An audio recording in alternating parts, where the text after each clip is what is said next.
സുഹേൽ, ഇപ്പോൾ പുറത്തുവരുന്നൊരു വിവരം ഈ പന്നിക്കണി സ്ഥാപിച്ച ആളെക്കുറിച്ച്, പ്രതിയെക്കുറിച്ച് കൃത്യമായ സൂചന ലഭിച്ചിട്ടുണ്ട്. വനത്തിനകത്ത് തെരച്ചിൽ നടക്കുന്നു എന്നൊക്കെയുള്ള വിവരങ്ങൾ പുറത്തുവരുന്നു.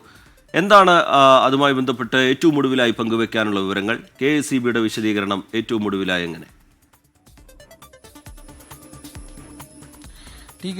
പ്രവിധ, ഇന്നലെ ഈ 15 വയസ്സുകാരൻ അനന്തു മരിച്ചത് മുതൽ കേൾക്കുന്ന ഒരു ആരോപണം എന്ന് പറഞ്ഞത് ഇവിടെ ഇലക്ട്രിക് ഫെൻസിംഗ് സ്ഥാപിച്ചത് വന്യമൃഗങ്ങൾ പറമ്പിലേക്ക് അല്ലെങ്കിൽ ഈ പറയുന്ന കൃഷിയിടത്തിലേക്ക് കയറാതിരിക്കാൻ സ്ഥാപിച്ചതാണെന്നായിരുന്നു. പക്ഷേ നമ്മൾ ഇവിടെ ഇന്നലെ എത്തിയത് മുതൽ നമുക്ക് മനസ്സിലാക്കാൻ കഴിഞ്ഞൊരു കാര്യം, ഇതങ്ങനെ കൃഷിയിടത്തിലേക്ക് വന്യമൃഗങ്ങൾ കയറാതിരിക്കാൻ വേണ്ടി സ്ഥാപിച്ച ഒരു ഇലക്ട്രിക് ഫെൻസിംഗ് അല്ല, മറിച്ച് പന്നിയെ കെണി പിടിച്ചു പിടിക്കാൻ, അതായത് ഇറച്ചി ആവശ്യത്തിനായി, സ്വാർത്ഥ താല്പര്യത്തിനായി, സ്വാർത്ഥ ആവശ്യത്തിന് വേണ്ടി പന്നിയെ കെണി വെച്ച് വെക്കാൻ വേണ്ടി സ്ഥാപിച്ച ഒരു ഒരു പന്നിക്കെണിയാണ്. ഇതെങ്ങനെ സ്ഥാപിച്ചിരിക്കുന്നു വെച്ചാൽ, രാത്രി സമയങ്ങളിൽ ഈ വന്നതുപോലെ, ഈ പറഞ്ഞതുപോലെ ഈ കമ്പി കൊണ്ട് വന്ന് ഇവിടെ ഇലക്ട്രിക് പോസ്റ്റ് പോകുന്നുണ്ട്. ആ പോസ്റ്റിലേക്ക് റാ ഷേപ്പിലാക്കി മുള കൊണ്ട് കുരുക്കിയ ശേഷം ഈ പന്നി വനത്തിൽ നിന്ന് പൊതു ഇടത്തിലേക്ക്, ഈ പറഞ്ഞ ഈ സ്വകാര്യ വ്യക്തിയുടെ പറമ്പിലേക്ക് പോകുന്ന ഇടങ്ങളിൽ ഇത്തരത്തിൽ നമ്മൾ ദൃശ്യങ്ങൾ കാണുന്നത് പോലെ ക്രോസ് ആയിട്ട് ഈ ഇത് കെണി സ്ഥാപിക്കുകയായിരുന്നു. ഇത് എങ്ങനെയാണെന്ന് വെച്ചാൽ, രാവിലെ ഏകദേശം ഒരു 5 മണി 6 മണിക്കുള്ളിൽ തന്നെ ഈ കെണിയിൽ കുടുങ്ങിയ പന്നിയുമായി ആൾ കടന്നുപോകും.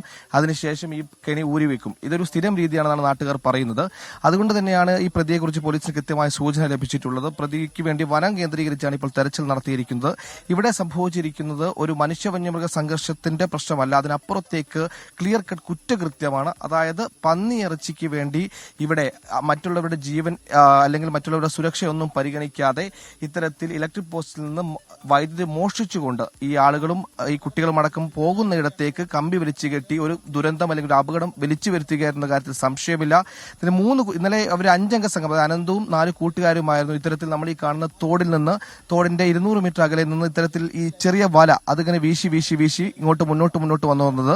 ഏകദേശം ഈ കണി സ്ഥാപിച്ച സ്ഥലത്ത് ഇത് ഒരിക്കലും പ്രത്യക്ഷത്തിൽ നമുക്ക് കാണാൻ കഴിയില്ല, ഇത്തരത്തിലൊരു വൈദ്യുതി കമ്പി പോകുന്നുണ്ടെന്ന്. ഏകദേശം രാത്രി 8:30 സമയം കൂടിയാണ്. അങ്ങനെയാണ് അവർ അപകടത്തിൽപ്പെട്ടത്. അനന്തുവിന് മാത്രമാണ് ജീവൻ നഷ്ടമായത്. ബാക്കി 2 പേരുടെ ആരോഗ്യനില തൃപ്തികരമാണ്. എന്തായാലും അങ്ങേയറ്റം സങ്കടകരമായ ഒരു കാര്യമാണ്. അതായത് ഒരാളുടെ സ്വാർത്ഥ താല്പര്യം അല്ലെങ്കിൽ സ്വാർത്ഥ ഇഷ്ടം ഈ പന്നിയുടെ ഇറച്ചി വിറ്റുകൊണ്ട് ഇത്തരത്തിൽ പണം കണ്ടെത്തുന്ന അല്ലെങ്കിൽ ഉപജീവനം നടത്തുന്ന ഒരാൾ മറ്റുള്ളവരുടെ ജീവന് വില കൽപ്പിക്കാതെ നടത്തിയ ഇതിനെക്കുറിച്ച് വ്യക്തമായ വിവരം മറ്റുള്ളവർക്ക് അറിയാമായിരുന്നു എന്നാണോ മനസ്സിലാക്കേണ്ടത്? അതായത് പ്രവിധ, ഇത്തരത്തിൽ ഈ പ്രദേശത്ത് പന്നി ഇറച്ചിക്ക് വേണ്ടി ഈ ആളുകളൊന്നും ഇല്ലാത്ത സമയത്ത് രാത്രി സമയങ്ങളിൽ KSEBയുടെ വൈദ്യുതി പോസ്റ്റിൽ നിന്ന് വൈദ്യുതി മോഷ്ടിച്ചുകൊണ്ട് കെണി ഒരുക്കുന്നത് പതിവാണെന്നാണ് നാട്ടുകാർ പറയുന്നത്. ഇന്നലെയൊക്കെ നമ്മൾ തുടക്കത്തിൽ നമ്മൾക്ക് ലഭിച്ച വിവരം എന്ന് വെച്ചാൽ, ഈ വന്യമൃഗങ്ങൾ രൂക്ഷമായി ഇത്തരത്തിൽ നമ്മുടെ ഈ വയലുകളിലേക്കും കൃഷിയിടത്തിലേക്കും ചെന്ന് വിളകളടക്കം നശിപ്പിക്കുന്നത് കൊണ്ട് സ്ഥാപിച്ച അനധികൃത ഇലക്ട്രിക് ഫെൻസിംഗ് എന്ന വിവരമായിരുന്നു പുറത്തു. എന്നാൽ നിലവിൽ നമുക്ക് അങ്ങനെ മനസ്സിലാക്കാൻ കഴിയില്ല. കാരണം ഈ പറയുന്ന ഇപ്പോൾ നമ്മൾ ദൃശ്യങ്ങൾ കാണുന്നത് ഒരു സ്വകാര്യ വ്യക്തിയുടെ പറമ്പാണ് അല്ലെങ്കിൽ ഈ കൃഷിയിടമാണ്. അവിടെ ഇത്തരത്തിൽ പന്നി നശിപ്പിക്കുന്ന തരത്തിലുള്ള വിളകൾ, വാഴകളടക്കമുള്ള വിളകളൊന്നുമില്ല. അതുകൊണ്ട് അത്തരത്തിലൊരു ഫെൻസിംഗ് അവിടെ സ്ഥാപിക്കേണ്ട കാര്യമില്ല. അതിനപ്പുറത്തേക്ക് ഈ ഫെൻസിംഗിന്റെ സ്വഭാവം കണ്ടാൽ അറിയാം, ഇതൊരു പെട്ടെന്നൊരു സെറ്റപ്പിൽ തട്ടിക്കൂട്ടിയ രീതിയിലാണ് ഇപ്പോൾ ഫെൻസിംഗ് സ്ഥാപിച്ചിട്ടുള്ളത്. അതായത് രാത്രി സ്ഥാപിക്കുന്നു, രാവിലേക്ക് ആളുകൾ എത്തുന്നതിന് മുമ്പ് കെണി ഒഴിവാക്കുന്നു. ഈ രീതിയിൽ സ്ഥാപിക്കപ്പെടുന്ന അത്രത്തോളം വലിയ രീതിയിൽ സാങ്കേതികമായി വലിയ മികവോടുകൂടി ഉണ്ടാക്കുന്ന ഒരു കെണിയല്ല. പക്ഷെ അതിനപ്പുറത്തേക്ക് ഒരു വൈദഗ്ധ്യ ആവശ്യമുണ്ട്. അതായത് നമ്മൾ ഈ KSEBയുടെ ലൈൻ നമുക്കറിയാം, നമുക്ക് ഈ പോസ്റ്റുകളിൽ നിന്ന് പോകുന്ന ലൈനുകളിൽ മുളക്കമ്പി ഉപയോഗിച്ചുകൊണ്ടാണ് ഈ കെണിയുടെ അറ്റം അതിലേക്ക് ചേർത്ത് കെട്ടുന്നത്. ഈ സമയം മുതൽ ഈ വൈദ്യുതി കമ്പിയിൽ വൈദ്യുതി പ്രവാഹം ഉണ്ടാവും. അത് വലിയ വോൾട്ട് രീതിയിലായിരിക്കും വൈദ്യുതി ഈ കമ്പിയിലൂടെ പോവുക. അതായത് നമുക്ക് മനസ്സിലാക്കുന്ന, ഇന്നലെ ഈ 3 പേർ തൽക്ഷണം അവിടെ ഷോക്കേറ്റ് വീഴുകയായിരുന്നു. അത്രത്തോളം പവർഫുൾ ആയിട്ടാണ് അവർക്ക് വൈദ്യുതി ആഘാതം ഏറ്റത്. അപ്പോൾ ഇത്തരത്തിൽ ഇതൊരു ശീലമാക്കി അല്ലെങ്കിൽ ഇത്തരത്തിൽ ഇതൊരു റൊട്ടീനാക്കിയ പന്നി ഇറച്ചി വിൽക്കാൻ വേണ്ടി ശ്രമിക്കുന്ന ഒരാളെ കേന്ദ്രീകരിച്ചാണ് ഇപ്പോൾ അന്വേഷണം നടക്കുന്നത്. സംശയമുണ്ട് ഒരു വ്യക്തിയെ തന്നെ, അവരെക്കുറിച്ചുള്ള വിവരമാണോ ഇപ്പോൾ, അല്ലെങ്കിൽ അയാളെക്കുറിച്ചുള്ള വിവരമാണോ ഇപ്പോൾ പോലീസിന് നൽകിയിരിക്കുന്നത്? അയാളെ കേന്ദ്രീകരിച്ചാണോ അന്വേഷണം നടത്തുന്നത്? അതെ, അയാളെ കേന്ദ്രീകരിച്ചാണ് പ്രവിധ അന്വേഷണം നടക്കുന്നത്. നാട്ടുകാർക്ക് സംശയമുണ്ടെന്ന് പറഞ്ഞാൽ നാട്ടുകാർക്ക് ഇത്തരത്തിൽ ഇവിടെ സ്ഥിരമായി ഇത്തരം സംഭവങ്ങൾ ഉണ്ടാകാറുണ്ട് എന്നാണ് നാട്ടുകാർ പറയുന്നത്. അതിനപ്പുറത്തേക്ക് പോലീസിന് കൃത്യമായ വിവരങ്ങൾ തെളിവിന്റെ അടിസ്ഥാനത്തിൽ ലഭിച്ചിട്ടുണ്ട്. നിലവിൽ ഈ സൈറ്റ് ഈ പറയുന്ന ക്രൈം സീൻ സീൽ ചെയ്തിരിക്കുകയാണ്. ഇപ്പോൾ നമ്മോടൊപ്പം ഒരാൾ ചേരുകയാണ്. ശ്യാം എന്നാണ് പേര്. ശ്യാമാണ് ഇന്നലെ ഈ ഇത്തരത്തിൽ ഈ അനന്തും കൂട്ടുകാരും ഇത്തരത്തിൽ ഈ ചെറിയ തോടെന്നൊക്കെ പറഞ്ഞാൽ വളരെ നമ്മുടെ ഈ കൈവലിപ്പത്തിൽ മാത്രമേ ആഴമുള്ളൂ, ഈ തോട്ടിൽ വീണവരെ ഉടനടി ആശുപത്രിയിൽ എത്തിച്ചത്. ശ്യാം നേരത്തെ പറഞ്ഞതുപോലെ ഇത്തരത്തിൽ പന്നിയിറച്ചിക്ക് വേണ്ടി കെണി വെക്കുന്നത് പതിവ്. പന്നിയിറച്ചിക്ക് വേണ്ടി കെണി വെക്കുന്നതാണ്. അല്ലാതെ വേറെ എന്തിനു വേണ്ടി ഇവിടെ ഈ തോട്ടത്തേക്ക് കയറാക്കാണ്, പന്നി കയറാക്കാനാണെങ്കിൽ മൊത്തമായിട്ട് ആ തോട്ടം മൊത്തം കവർ ചെയ്തിട്ടുണ്ടേ. ഇത് ഇവിടുന്നും ഈ മലകൾ മാത്രമാണ് ലക്ഷ്യമിട്ട് ചെയ്യുന്നത്. ഇത് പന്നീന്റെ ഇറച്ചി ബിസിനസ്സായി ചെയ്യുന്ന കുറെ ആൾക്കാരുണ്ട് ഇവിടെ. അവരെ തന്ത്രമാണ്, അവരാണിത് ചെയ്യുന്നത്.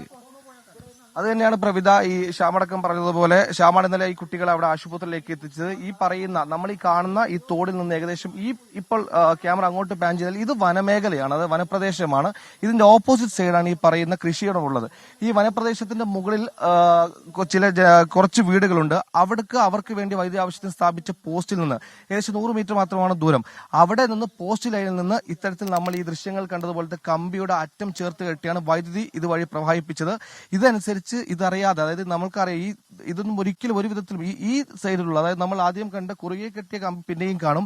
അതിന്റെ എക്സ്റ്റൻഷൻ പോയിക്കൊണ്ടിരിക്കുന്നത് ആ കാടിനോടടുത്തുള്ള ഇപ്പോൾ ദൃശ്യങ്ങൾ കാണുന്ന മരത്തിന്റെ ഇടയിലൂടെയാണ്. അതൊരു വിധത്തിലും കാണാൻ സാധിക്കില്ല.